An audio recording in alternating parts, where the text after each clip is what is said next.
my favorite bookstore in Tampa.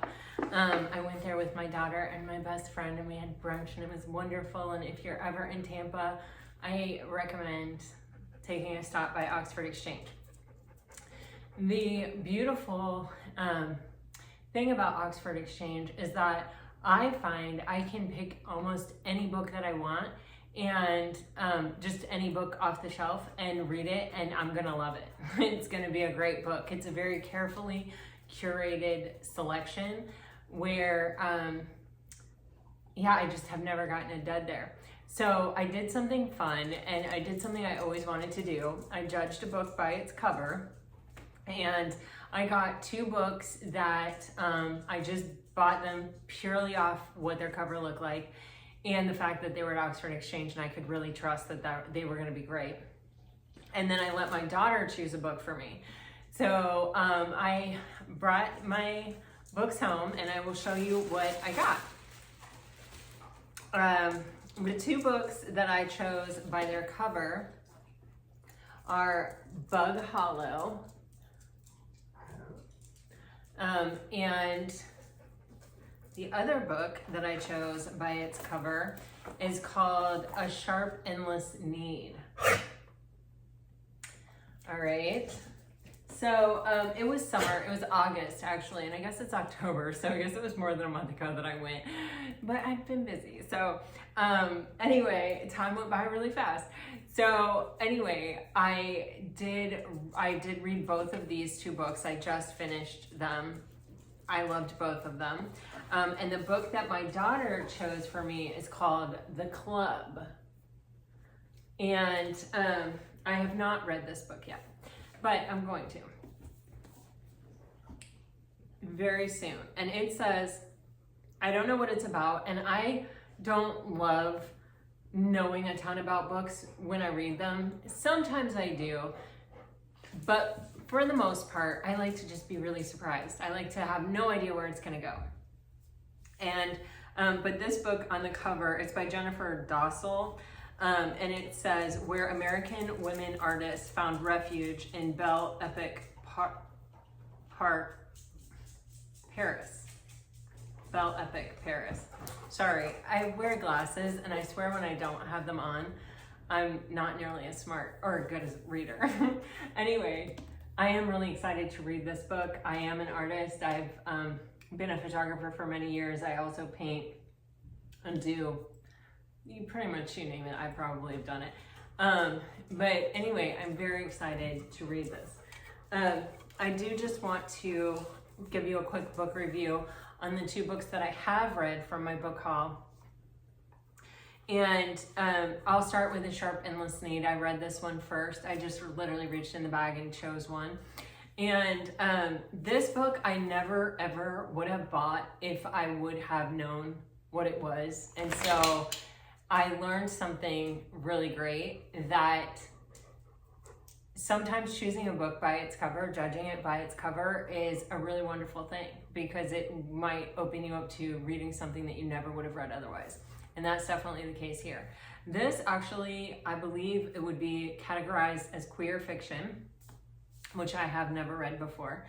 And it is just a beautifully tender, sensitively written book.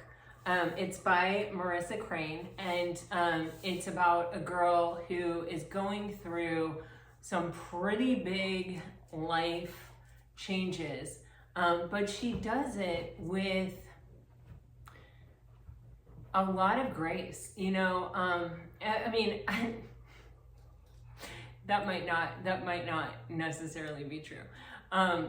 She does it very humanly, okay, and very authentically, and I love that. And I feel like this character is an extension of the author. She did play basketball. I actually looked her up. Excuse me, my granddog is trying to pull the blanket out from underneath me as I record this.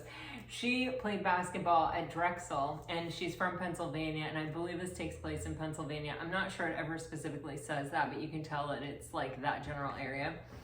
And she played basketball in high school and in college, and this player is playing she's a female basketball player in high school and getting ready to transition into college.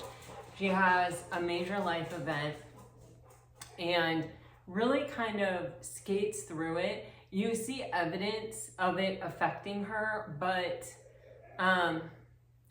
she really, you know, there's not this giant upheaval in her life where just everything changes.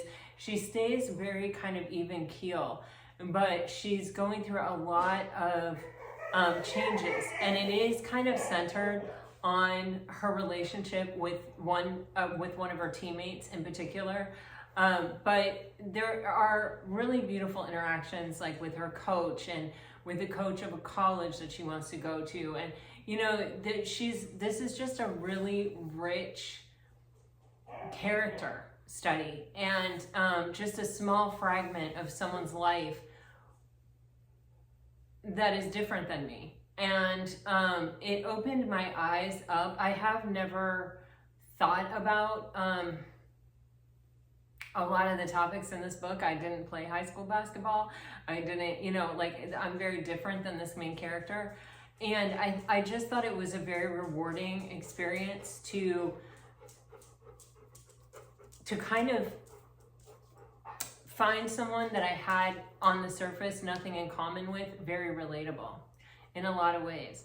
And it just was such a reminder of how much more we all have in common with each other than we all have differently.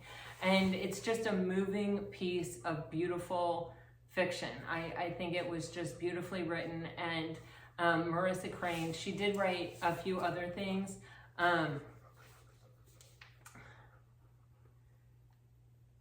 I Keep My Exoskeletons to Myself, which was a New York Times editor's choice as an indie next pick.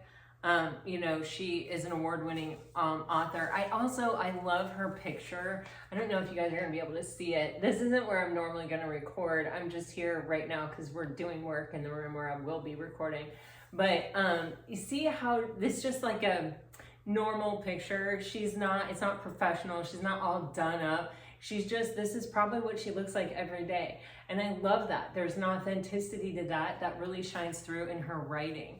It's just very true to life, and it's beautiful. If you're squeamish about physical intimacy or reading anything about it, or you're squeamish about any, like, it being queer literature, you might want to sit this one out, but I do feel like you're missing out. It is a really, really, really beautiful book, and I'm so thankful that it had this cover because I chose it for that reason, and it was wonderful.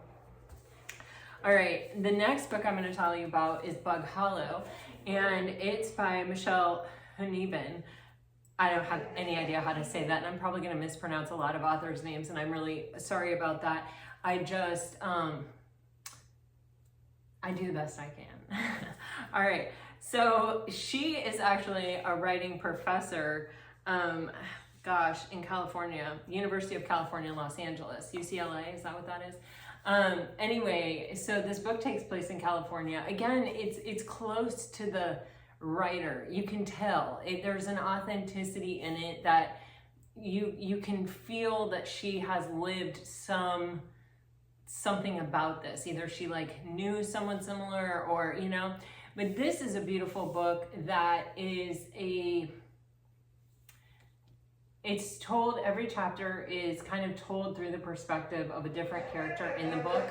And I think that is an incredible thing when an author can,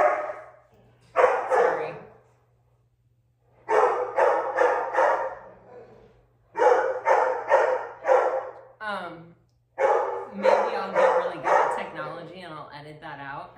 I'm gonna try to like edit in my adventure to Oxford Exchange to show you what it looks like. So hopefully I'll be able to edit that out, but if I can't, I'm so sorry.